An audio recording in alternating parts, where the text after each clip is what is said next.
Hals über Kopf. Das ist der Physio-Podcast zu Problemen im Kiefer-, Kopf- und Halsbereich und zu deren Lösung. Mit eurer Gastgeberin, Franziska Sies.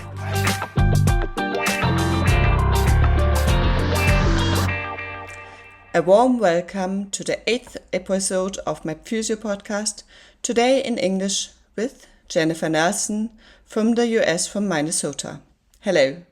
Hi. Today's topic will be, what has the pelvic floor to do with the jaw? In Deutsch, was hat der Beckenboden zu tun mit dem Kiefergelenk?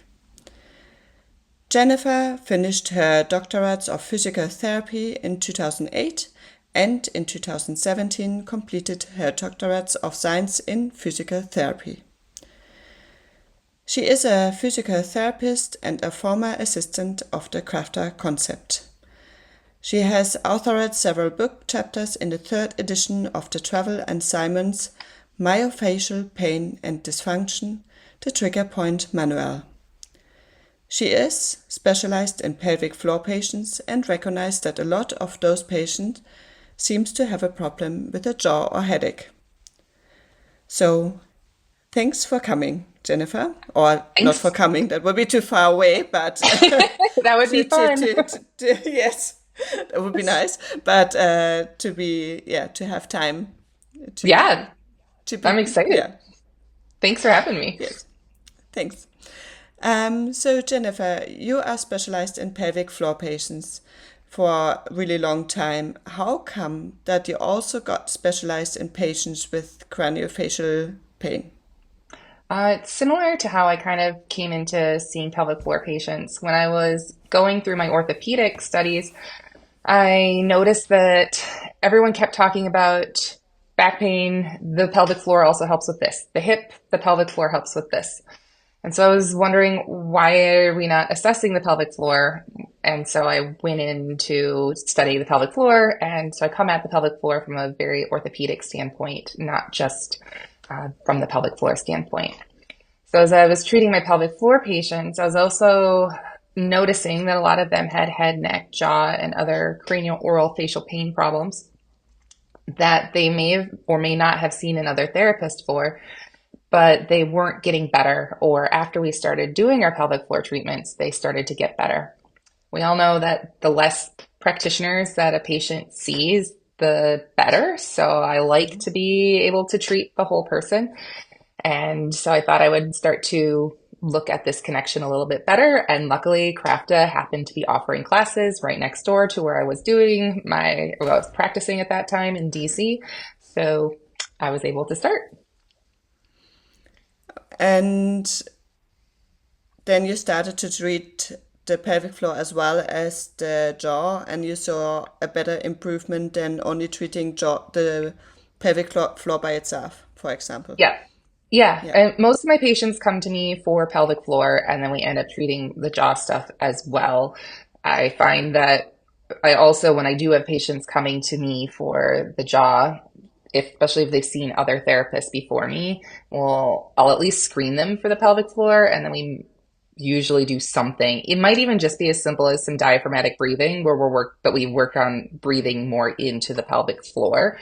It may be that we talk, it might be that we just look a little bit more at hip and pelvic posture, just from a sitting perspective, depending on what their problem is, and work on that. We might talk a little bit more about diet stuff too, depending on what they're coming in for.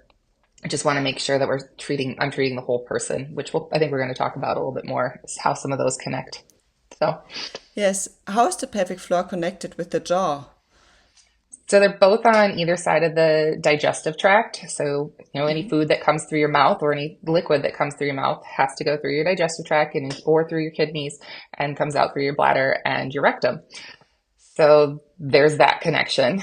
There are also both openings to the body. Some few openings to the body. And so we find that a lot of people, and they have parasympathetic involvement. And so a lot of people tend to guard and protect these areas, or they are very closely connected to different stress responses. There's also breathing and posture control. The larynx or vocal cords, which connect up to your TMJ, are they work with your pelvic floor and your diaphragm to control the pressure inside your trunk, which is going to help with both posture and core control, along with breathing and talking. There's also the vagal nerve connection. So the vagal nerve is a cranial nerve that is involved in a lot of the parasympathetic function in the system. It does a lot of the sensory information for the visceral organs. It also does taste and motor control of the pharynx, larynx, and some of the sensory control of the larynx in through the vocal cords and the voice box. There's some debate about how much control and how much innervation the vagal nerve has for the reproductive organs. It could either be the vagal nerve or it might be S2, S4. It's kind of hard to tell because the vagal nerve gets very diffuse and very small, so it's really hard to dissect this out. And there's some chemical tracing studies that have said that there is a connection, and there's some that says there aren't. And then there's some stimulation studies that have shown that there is a connection to the pelvic and reproductive organs with to the vagal nerve. We are unsure though. So those are some just general concepts. As far as the literature goes though, there's not a lot of research that really connects the two. We have seen some correlations between endometriosis and TMJ. And there's also stress is the other big study that came out that just recently that kind of showed that there was a connection. Both the studies that have come out have only been within the last couple of years. So. And what has any endometriosis to do with TMJ, like with the jaw, like also like the connection with the vagal nerve, or what is the assumption behind it, or why do you see a lot of patients ending also ending to have also CMD problems? Well, there's a lot of reasons this could be. We don't know the exact reason, but the endometriosis is an estrogen dominant inflammatory disease that is basically the endometrial lining of the uterus starts to grow outside of the uterus and starts to cover all the other organs. It stays within the pelvis. I've never heard of it traveling outside up to the TMJ or even into the chest. So clinically, what we see with endometriosis is usually pain in the pelvic region, or they could be some pain. It increases with menstruation, but it doesn't have to be increased with menstruation. The other time that women tend to find out that they have endometriosis is when they're trying to get pregnant, and it can lead to some infertility. So possible causes or connections between the endometriosis and TMJ would be possible posture changes. Unsure if that's due to the posture or the pain, or with the endometriosis, there's a lot of, you can almost think of it as scar tissue. It's not, but it kind of can decrease movement throughout the organs, which will change how you move. And also how you breathe, or how you breathe, definitely. How to breathe, yes, yeah. Exactly. So that can change your posture and it can change your breathing. It also can change just how you move your back, how you're sitting, everything else. We don't have any good studies on that, but theoretically, this is what we can see with that. We do know that clinically, we will feel a lot of decreased movement in through the visceral organs. And a lot of times we'll treat that by doing visceral mobilizations just to try and help with the movement so that people can move better. There's also clenching due to pain. So endometriosis is an inflammatory condition. And so when people are in pain, they'll clench either the pelvic floor or their jaw. Or when people are scared, they'll also clench the pelvic floor or their jaw. Some people clench both, some people only clench one. So, so there could just be some general fear and pain connections with the clenching, or it could be because of the pain in the abdominal region that they're leading to some pain or clenching into the jaw, leading to TMJ problems. We said that there's also the headaches are really commonly seen in both groups as well, whether or not they're causing each other or whether or not it's just overlapping reasons that are causing these two, such as central sensitization. It's unsure, but this is one of the reasons why we will see them often. Also, just the pure fact that pelvic floor condition, well, for endometriosis, it's purely females, and TMJ, we see that more often in women in general as well. So there could be just that correlation between the two. And then, yeah, so those are kind of it could just be overlapping. Those are kind of the main things that we kind of think of with endometriosis, as it could just be a general central sensitization as well.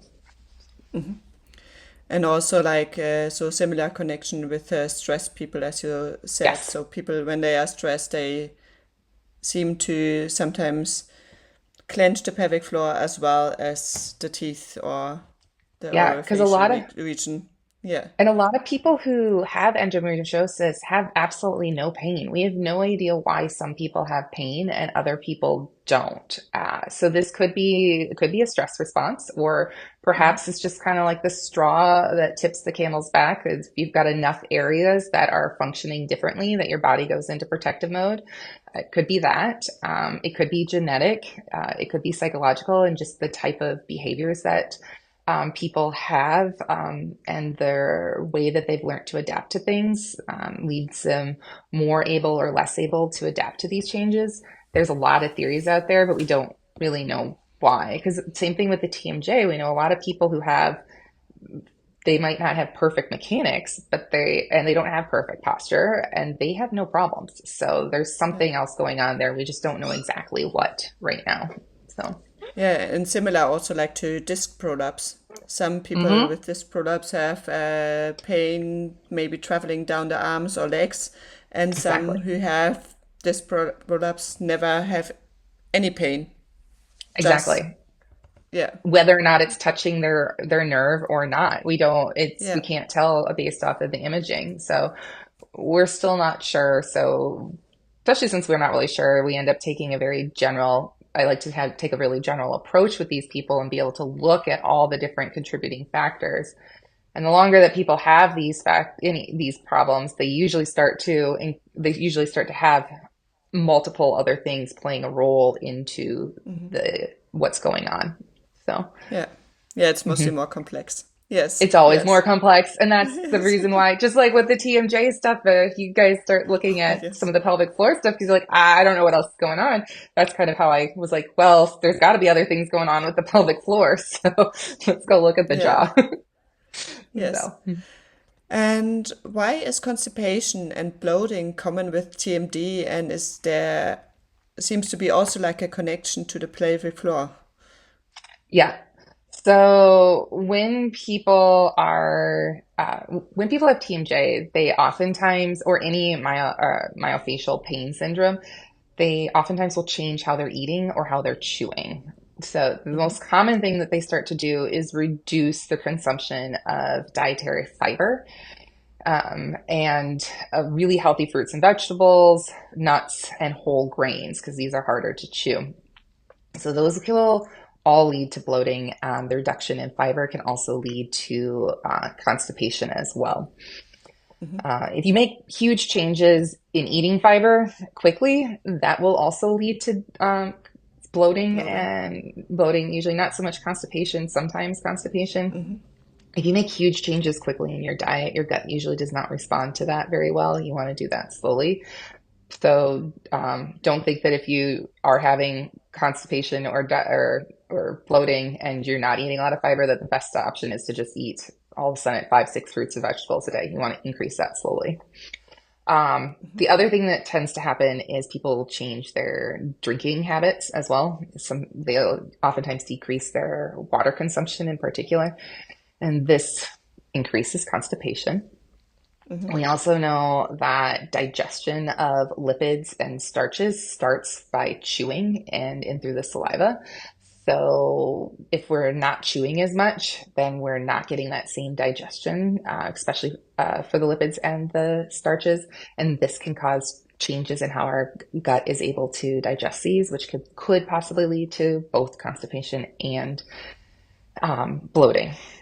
The final thing that we kind of think could be leading to this are medications that people use for TMJ. Mm-hmm. They they can oftentimes change the absorption of nutrition and lead to constipation. So Yeah. So nutrition seems to play a big role. Yeah. it does. Definitely. And that's something that pelvic floor therapists are kind of used to talking about, but I don't think a lot of, at least in the States, it's becoming more common for physical therapists to start talking about nutrition, but it's not something that has been done by the mass majority of PTs for the general patient. So it's a really good thing to look at. Yeah, and also like in Europe, we say it's, or like in Austria, we say it's more like the nutritions, they do it. Yeah. We kind of screen it, and if we have the feeling, okay, it seems like they need more help, we recommend to go to a nutrition. Yeah. Absolutely. Yeah. There's only basic stuff, and that nutrition stuff gets super complicated really quick. So I definitely think it's good to have that. I think there's some basic things. I find that most of my patients, they're not even doing the basic things, such as they don't really know how much water to drink. And yes, there's a lot of controversy about how much water, but usually something around 60 to 80 ounces, and making sure that you're urinating for at least 10-ish seconds every 3 to 4 hours. That means you're drinking enough water. If you're drinking more often, or if you're drinking too much, you'll be urinating too often. So, and that happens a ton right now. There's this whole fad, at least in the States, where people are carrying on these huge water bottles and trying to drink gallons of water a day, thinking that it's healthy. Not true. So, and that could lead to problems too, both with the pelvic floor and the TMJ.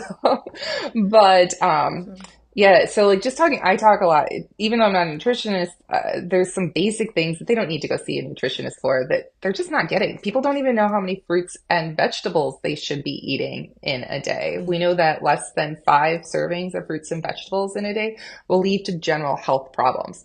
And the average American is only eating about 1, maybe 2. So when I see patients, most patients, even when they tell me that they're eating really healthy, they're still oftentimes only eating 3 or 4 vegetables a day, which is still way better than the average, but they're not getting to the point where they're getting out of the health concern problems. So, Yep. So too much. So if you go like every hour to the toilet because you drink too much, then it's also not good to the pelvic floor. No, yeah. It's not great for the why? kidneys. Well, it's not great for Okay. the kidneys, for one thing. You're also going to change your electrolytes, which is not ideal. So it's causing more stress, and through the pelvic floor, you might be starting to sensitize your bladder as well. So, Okay. but the big thing is the electrolytes. So you actually become dehydrated too, because your body starts to pull more and more water out, thinking that it's got all this excess water. So we want to drink the right amount of water, which we don't really know because that changes from moment to moment, depending on how hot it is, how much exercise you have, things like that. So drinking when you're thirsty, and if your life is too busy to be able to check in with your body to see if you're thirsty or not, that might be the issue more than anything else, because if you can't even talk to your body about if you're thirsty or not, how are you going to be able to talk to your body and process everything that's going on in the day, which could be driving stress problems too. So, Now, if you're on medications, obviously, then could be some other things, and there are some conditions that need more or less water, but this is for the general person. So, Yeah. Okay. Good to know. yeah. Yeah. So, yes. So you would recommend, as you said at the beginning as well, that people with or like CMD problems, TMJ problems, however you call it, should be screened for pelvic floor dysfunction, and the other way around. Absolutely. Yeah. You don't have to go in and do an internal assessment, but Yeah. just asking people if they're having any pain with intercourse or difficulty with orgasms, any bloating, any constipation problems, any diarrhea problems, and asking them how often they're urinating just some basic questions like that can be a good screen. There are some screening tools out there that you can search for. I can send them to you so that you can link to them if you want. Yeah, But sure, that would be great. yeah, so that you can just to see, they are a little bit more female focused than male, just because that's where most of the research is, that men too have plenty of pelvic floor problems, even though the research tends to focus more on women. So, Yeah. but Yeah. Yep. Yeah. Is there anything else you want to add? No, I don't think No. so. No, it's pretty Because good. what Yeah. is your take-home message for the listeners?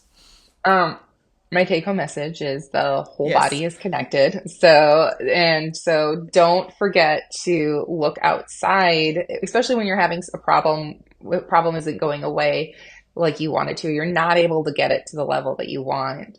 Look for other connections and listen to your gut and see where you think you might need to go.